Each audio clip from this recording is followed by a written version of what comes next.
Most people don't know how to effectively plan or prepare for an interview. Really, as you're going into an interview, really what I want you to consider and think about is very simple. You want to be positive, right? So I want to keep pretty much every answer that I give, I want it to be framed in a bit of a positive light. And this is not being fake, right, or phony, but it's, hey, here's where you're currently at and here's where you're going. And that framework needs to be in a positive direction, right? So one of the things that I see so many people really do that is unfortunate because it can prevent a lot of great people from getting a job is be prepared to answer the question, why are you leaving your current role? I would tell you that pretty much number one rule in interviewing is never, ever be negative about your current employer. Never be negative about any employees you work with. Never be negative about the current work you are doing. Because it only puts in their mind, like, is this person gonna be negative about my company? Or me, right? As the hiring manager? Or our employees? That's the only thing they're gonna be thinking if we approach it in the negative, right? So always frame your answers specifically to that question in the positive, right? So why do you wanna leave your current role? Well, currently, I don't get to interact with people all that much, and I've realized I'm passionate about people. Like, I love people interaction. So I'm pursuing this account executive role so I can be with people, talk to people, communicate and help them on a regular basis, right? So that frames that answer in the positive. It could be, why would you like to leave your current role? You know, there's some skills that I really want to gain with particular technologies that I'm really not able to here, right? I'm passionate about these technologies. I work with them on my own, you know, I've done some work, but I'd love to get professional experience with that. You would never say, you know, unfortunately, this company hadn't given me a raise, or this company, I don't really get along with my current boss, or whatever. Obviously, that is not something you'd say. I only bring it up because people have said those things. So, the next thing as you're preparing for an interview is you really want to prepare to have clear and well thought out answers. So I have seen it many, many times where people go into interviews to kind of think about how much time you spend at your work and then not prepare for an interview that you have, right? Like, you spend most of your life at work. And so I would encourage you to prepare for an interview similar to how you might prepare for a speech that you had to give in college or a speech that you had to give in high school, right?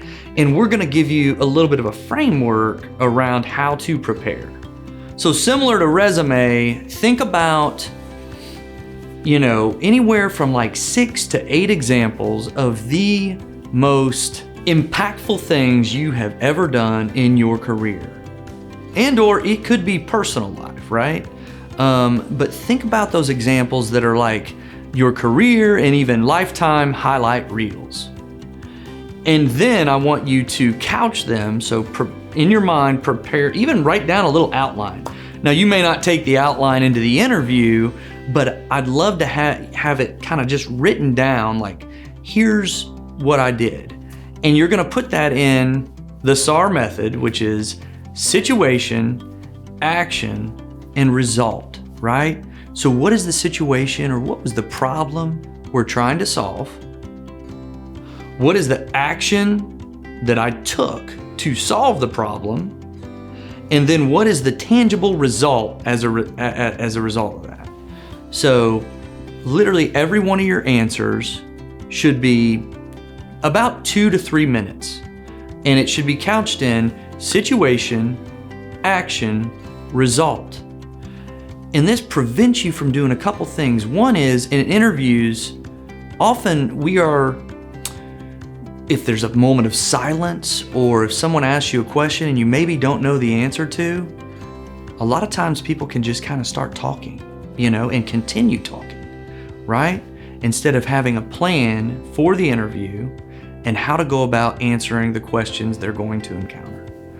I would literally have 6 to 8 examples of things that you have done to make a big impact and put it in the SAR method. Finally, as you're in the interview process, obviously this is about you pursuing a vocation or a career, a new job, what have you. So you want to take the time to interview the interviewer, right? So in what I do in recruiting, any sort of hiring manager that I'm working with, right? I interview them, I try to understand the culture, I just try to understand how they manage people. You should do the exact same thing because number one, leadership matters, right? Are you gonna work for someone that is gonna micromanage you or, kind of push you in ways that you really don't wanna be pushed? And there's nothing wrong with pushing people, but it's more about, I would say character and vision and leadership. That's really the core things that you're looking for in any manager that you're working for. You also want to have questions prepared for the company, right? What sets the company apart? Why should you work for this particular company? Is it what they do, or do they have a unique value proposition in the market? Are they making some sort of impact that you're passionate about, right? I would have questions about the company, about the leader, about the team, and I would really be prepared to interview the people that are interviewing you to make sure that it is the right fit and it is something that you will be passionate about and you will thoroughly enjoy. Hopefully these techniques will help you in your interview process as you are finding a career or a job that you love and that you're passionate about. If you found this video helpful, please subscribe to our channel, like, comment, and feel free to reach out as we'd love to help you and be a resource as you find a career that you love.